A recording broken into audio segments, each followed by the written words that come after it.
Herkese merhaba. 37 Info'ya hoş geldiniz.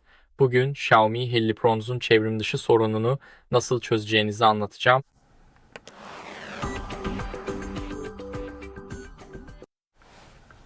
Gördüğünüz gibi robot yanımda, cihaz açık fakat uygulamada çevrim dışı görünüyor.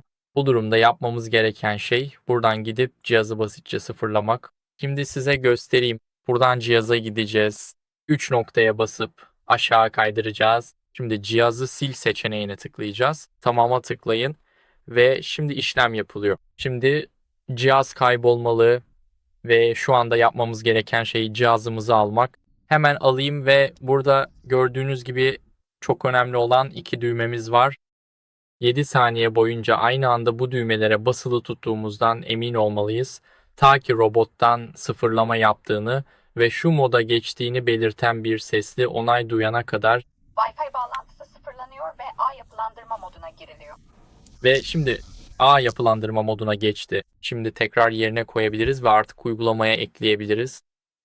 Şimdi gördüğünüz gibi uygulama burada ve ya cihazın görünmesini bekliyoruz ya da doğrudan buradan tıklayabiliriz. Çünkü erişilebilir durumda. Ağa girmemiz gerekiyor ve gördüğünüz gibi bilgiler cihaza yükleniyor. Ağ bağlanıyor ve Bağlandı. bu kesinlikle düzelmiş olmalı. Yani çevrimiçi durumun geri geldiğini görmeliyiz.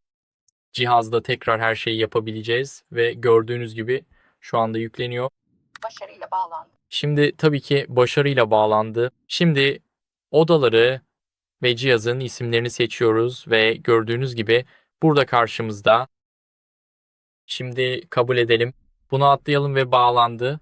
Ayrıca bir oturma odası ve bekleme modumuz var. Yani şimdi kesinlikle çalışıyor. Umarım bu video faydalı olmuştur. Eğer öyleyse beğeni bırakın, abone olun ve yorum yazın. Bir sonraki videoda görüşmek üzere. Hoşça kalın.